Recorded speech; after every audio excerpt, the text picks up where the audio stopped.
Electric field due to ring, ये ring है, ये पॉइंट है, इस पॉइंट पे इलेक्ट्रिक फील्ड निकालना है, ये रेडियस r है, ये डिस्टेंस x है। यहाँ पे जो इलेक्ट्रिक फील्ड बनेगी आप आसानी से कैलकुलेट कर लोगे, that is k capital Q। उसके बाद ये x एक्स्ट्रा कहाँ से है बोले तो ये इसमें से थोड़ा हिस्सा है ना, वो cos थीटा sin थीटा में से आ गया है वो, ये Q upon r square plus x square that is this distance, और यहाँ पे 3/2 वही x अपॉन रो भी है ना, cos थीटा में से आया है। इलेक्ट्रिक फील्ड मिल गई। ये इलेक्ट्रिक फील्ड मैक्सिमम रहेगा x इक्वल टू r/√2 के अंदर, r/√2 पर प्लस माइनस, और मिनिमम सेंटर पर रहेगा। ग्राफ देख लो, r/√2 पर मैक्सिमम, सेंटर पे 0। टाइम पीरियड इफ डिस्प्लेस्ड, इसके अंदर भी आप देख रहे हो डिस्प्लेस्ड करने पर टाइम पीरियड क्या आएगा। देखो ज़रा, ये चार्ज को छोड़ दोगे बोले तो ऐसा रहेगा, यहाँ पे रहना, फिर रुकेगा, फिर वापस जाएगा, समझ गए ना। तो m⍵² लगा सकते हो आप f की जगह पर, ये डाल दिया तो फोर्स भी डाल दो, यही सेम चीज़। और इसके अंदर फिर से मान रहे हो x² 0 है, मैंने तो एग्ज़ाम के अंदर r² 0 मान लिया था एक बार, तो पूछो मत, r² 0 मान लिया था, गलत आंसर आया था मैं, x² 0 मानना है। ओके, इसको 0 मान लो, आंसर आ जाएगा, ओमेगा निकाल लेना, टाइम पीरियड आ जाएगा आपका। Electric field by angular ring, यहाँ पे ये एंगुलर रिंग है, पॉजिटिव चार्जेस है यहाँ पे, ये एंगल थीटा है, रेडियस r है। यहाँ पे इलेक्ट्रिक फील्ड क्या बनेगी, आंसर बैठ कर लो 2k λ/r। प्रूफ तो ज़रूरी नहीं है, चाहते हो तो मैं बता देता हूँ। यहाँ पे है प्रूफ रेड इंक में। और दूसरी वाली चीज़ ये है, electric field due to thin thread, ये पॉजिटिव चार्ज वाला एक लाइन है ऐसा स्ट्रेट, तो इस पॉइंट पे इलेक्ट्रिक फील्ड पूछ रहे हैं, एक इलेक्ट्रिक फील्ड इस डायरेक्शन में रहेगा, एक इलेक्ट्रिक फील्ड इस डायरेक्शन में रहेगा। इस डायरेक्शन में k λ/r sin θ2 plus sin θ1, यहाँ पर k λ/r ये चीज़ है ना, यहाँ भी लिखा हूँ मैं, cos θ2 माइनस cos θ1। ओके, और यहाँ पे मॉड्यूलस लगा हुआ है, मॉड्यूलस लगा हुआ है। और इलेक्ट्रिक फील्ड की डायरेक्शन आपको खुद से देखना पड़ेगा, सिंस ये वाला रॉड लंबा है बोले तो डायरेक्शन यहाँ पे बनेगा, और यहाँ पे पॉजिटिव चार्ज है, इसकी वजह से यहाँ इसके अंदर यहाँ पे ये वाला डायरेक्शन रहेगा। और इसका प्रूफ देख लो, यहाँ पर है, सेम डायग्राम फिर से लिख दिया मैंने। इलेक्ट्रिक फील्ड, इसकी वजह से इलेक्ट्रिक फील्ड यहाँ पर है, डी का यहाँ पे कंपोनेंट डी cos θ2 आ जाएगा, θ/2। ओके, बस आपको क्या भी नहीं करना है, डी निकाल लिया ना, वैसे अलग अलग डी का इंटीग्रेट कर दो। मैं तो यहाँ तक ही इंटीग्रेट कर दूंगा, फिर इसको इंटू 2 कर दूंगा, जिसकी वजह से इतना पूरे का आ जाएगा। समझ गए, यही प्लान है हमारा। टू इंटीग्रेट कर देना है आपको,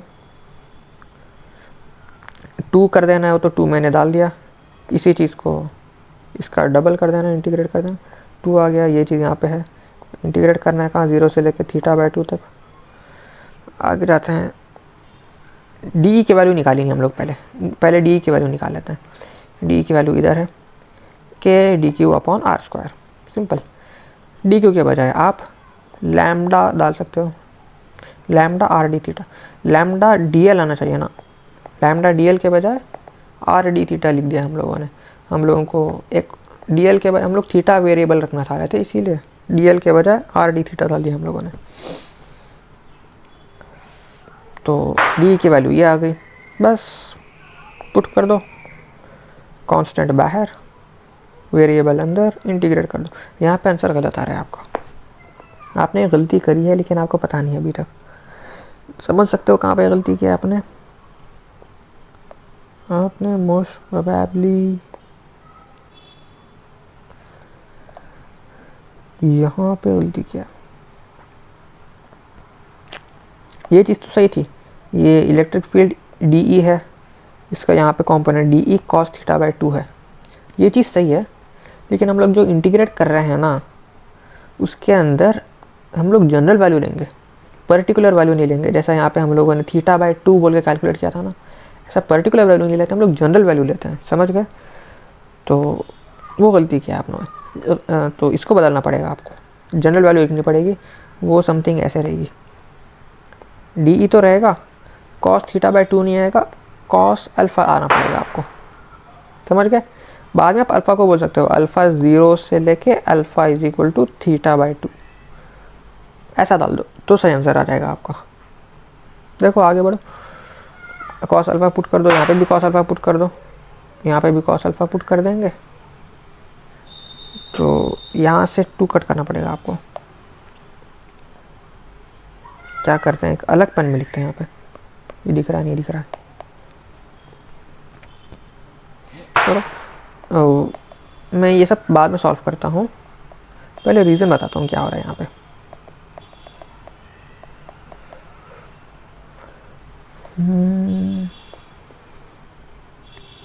डी ई कॉस θ/2 है ना। पहली बात, आप यहाँ पे θ/2 जनरल लिख रहे हो ना, तो कॉस θ/2 मत लिखो, डी ई कॉस थीटा लिख दो, समझ गए, जनरली। तो उससे बेहतर है कि डी कॉस थीटा लिखने के बजाय आप डी ई कॉस अल्फ़ा लिख दो। उसके बाद कह देना कि अल्फ़ा हम लोग 0 से लेके अल्फ़ा इज इक्वल टू θ/2 तक इंटीग्रेट कर रहे हैं। This is always the best case, क्योंकि ये वाला जो कॉस थीटा लिखा हो ना, आप बाद में कन्फ्यूज़ हो सकते हो ये वाले कॉस थीटा से। मैं आगे बताता हूँ आपको, एक और एग्जांपल है जिसके अंदर क्लियरली मालूम पड़ेगा आपको। थीटा के बजाय एक और वेरिएबल मान लेना, अल्फ़ा मान लो, अच्छा रहेगा आपके लिए, बेहतर रहेगा। अब ये डिलीट कैसे करें यार, ऐसे जाना पड़ेगा।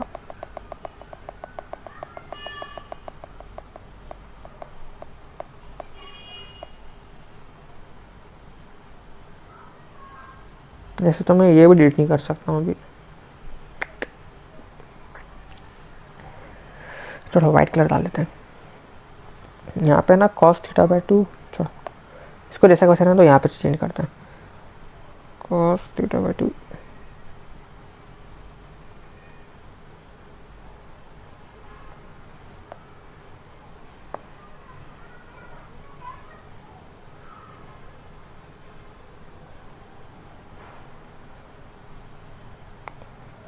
तो ये 2 भी चल उड़ जाएगा, मुझे पता है, इसीलिए बोल रहा हूँ।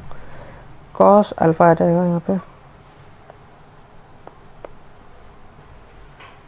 यहाँ पे कॉस अल्फ़ा आ जाएगा, जिसकी वजह से यहाँ पे भी कॉस अल्फ़ा आ जाएगा। और ये डी थीटा लिखा हो ना, इसको भी कॉस अल्फ़ा लिखना पड़ेगा यार। अभी डी थीटा नहीं है, ये डी अल्फ़ा है, समझ लिया करो, ये डी अल्फ़ा है। यहाँ पे भी डी थीटा नहीं, डी अल्फ़ा है। ओके, साइन, यहाँ पे साइन अल्फ़ा बन जाएगा, ये साइन अल्फ़ा बन जाएगा, बस खत्म, नेगेटिव साइन कुछ नहीं आएगा। तो फाइनली आंसर आ गया आपका। देखो 2k λ/r साइन अल्फ़ा के बजाय θ/2 डाल देना है आपको, साइन θ/2, बस 2k λ/r साइन θ/2। और इसका प्रूफ देखो, अभी ये लाइन है ना, इसका ग्राफ इधर बना दिया हम लोगों ने। ये इलेक्ट्रिक फील्ड ई है, इसका यहाँ पे कंपोनेंट ई साइन थीटा। पहले हम लोग इसका निकाल देंगे, इसका बाद में नहीं निकाला तो भी चलेगा, हम लोग इसका ही निकाल रहे हैं अभी, यानी कि इसका ही निकालेंगे हम लोग। ये बाद में आप समझ जाओगे इसको देखने के बाद। ये ई साइन थीटा है, ओके।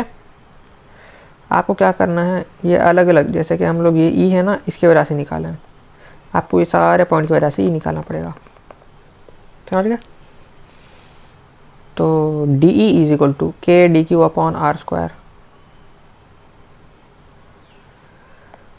यहाँ पे डी क्यू निकालना है आपको, डी क्यू भी पता नहीं है, डी क्यू क्या है, आपको एक्स स्क्वायर भी पता नहीं है, आपको आर पता है, एल भी थोड़ा थोड़ा पता है, पूरा भी नहीं पता है आपको।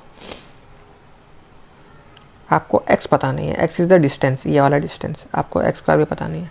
सबसे पहले एक्स निकालते हैं, X equal to question mark. X निकालने के लिए डायग्राम बना दिया हम लोगों ने, आर पता है, थीटा पता है, cos theta is equal to this, तो एक्स की वैल्यू मिल गई आपको, इतना आसान।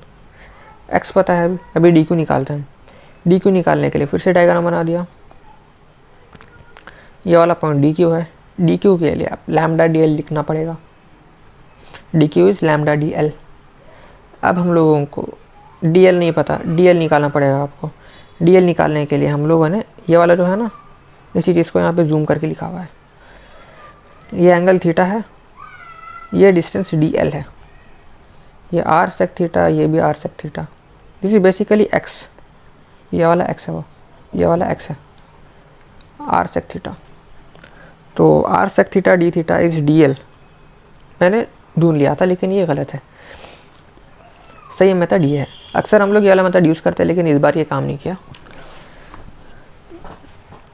तो सही मेथड आप ये बना दोगे, ये आर है, ये एल है, ये आर सेक थीटा है, ये वाला डायग्राम है, ठीक है। टैन थीटा ये है, यहाँ से आपको एल मिल गया। आप बोलोगे अब तो एल ही मिला है, हमको तो डी एल चाहिए था। डी एल के लिए कुछ नहीं करना है आपको, बस डिफरेंशिएट करना है, differentiate with respect to theta. हाँ, D L upon D theta is equal to, इसका डिफरेंशिएशन वो डी थीटा यहाँ पर आने वाले से यहाँ पे डाल दिया हम लोगों ने D theta, D L is equal to this, खत्म। आपको डी क्यू भी पता है, एक्स आर भी पता है, पुट कर दो डी क्यू से लैम्डा डी एल की वैल्यू भी पता है, डाल दो और सिंप्लीफाई कर दो। उसके बाद क्या हो गया काम आपका, आपको इलेक्ट्रिक फील्ड पता है, आपको इंटीग्रेट करना है सारे की सारी वजह से। इलेक्ट्रिक फील्ड है ना, D E upon sine, D E sine theta है, इंटीग्रेट 0 से लेके थीटा 2 तक, आंसर आ गया आपका। आप यहाँ पे 0 के बजाय ये भी ले सकते हो, जैसा कि हम लोग यहाँ से लेके यहाँ तक बना रहे हैं, दैट इज़ 0 एंगल, ये वाला एंगल 0 है और ये वाला थीटा बाई 2 है। आप ऐसा भी कर सकते हो, ये है ना माइनस थीटा 1 बोल सकते हो, ये वाला एंगल 0 है तो ये वाला माइनस थीटा 1 है और ये वाला थीटा 2 है, ओके। तो 0 के बजाय आप माइनस थीटा 1 से थीटा 2 जा रहे हो बोल के भी डाल सकते हो। तो आपका जो एक्सप्रेशन है ना, E is equal to K lambda upon R cos theta 2 minus of cos of minus of theta 1 आ जाएगा। Minus of cos of theta 1 को आप डायरेक्टली इसको इग्नोर कर सकते हो, इसको प्लस डाल सकते हो, ट्रिग्नोमेट्री में पढ़े हो आप, सेम टू सेम लिखा है यहाँ पे, वही लिखा हुआ था, समझ गए ना।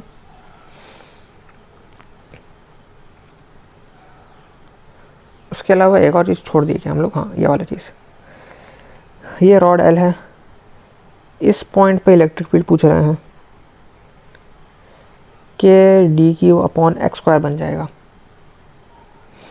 इसको सॉल्व करने के, हाँ मैं बता रहा था ना आपको यहाँ पर एक चीज़, आप थीटा मानो, थीटा मत मानो, अल्फ़ा मानो बोला था मैंने, अल्फ़ा मानना और बेहतर रहेगा बोला था, यहाँ पे लिखा हुआ भी है सेम मिस्टेक। हाँ, make extra variable to be safe, explain करूँगा मैं आगे। ये रॉड एल है, ये इसका लेंथ एल है, इसका डिस्टेंस डी है, इस पॉइंट पे आपको इलेक्ट्रिक फील्ड पूछा गया है कि D Q upon X square, D Q is lambda D x, constant बाहर, 1 अपॉन एक्स स्क्वायर को इंटीग्रेट करना है आपको, आ जाएगा आंसर, खत्म, इतना सिंपल है। डी से लेके डी प्लस एल तक हम लोगों को इंटीग्रेट करना है, समझ गए। मैं आपको बताता हूँ आप गलती क्या कर सकते थे, यहाँ पे हम लोगों ने एक्स्ट्रा वेरिएबल एक्स स्क्वायर माना है, मैं बताता हूँ, अब यहाँ पे बताता हूँ क्लियरली। ये रॉड एल है, ये डिस्टेंस डी है, इस पॉइंट पे इलेक्ट्रिक फील्ड चाहिए था हम लोगों को, तो electric field is equal to K D Q upon X square लिखते हैं हम लोग, के आ गया, डी क्यू के बजाय lambda, lambda is Q upon L, lambda D L, Q upon L D L, okay. और एक्स स्क्वायर के बजाय अगर आप डी प्लस एल लिख देते थे, डी प्लस एल की होल स्क्वायर, देखो आगे आगे देखो आगे, ओके, कांस्टेंट बाहर कर दिया के क्यू और यहाँ पे एल बच गया, डी प्लस एल बच गया। अब इंटीग्रेट कर दो, आंसर आ जाएगा, लेकिन आंसर गलत आ जाएगा। उससे पहले मैं ये चीज़ पूछना चाहता हूँ कि अगर मैं पूछूं ये एल वेरिएबल है तो आप बोलोगे हाँ ये तो वेरिएबल है, क्योंकि डी यहाँ पे एल अलग है, इस वाले डी क्यू के लिए एल अलग है, इस वाले डी क्यू के लिए एल अलग है, तो ये वाला एल अलग है, आप बोलोगे एल वेरिएबल है। मैं पूछूंगा ये वाला एल वेरिएबल है क्या, आप बोलोगे हाँ तो ये भी वेरिएबल बनना चाहिए, क्योंकि ये वाला एल भी वेरिएबल था तो ये भी बनना चाहिए, लेकिन ये कांस्टेंट था।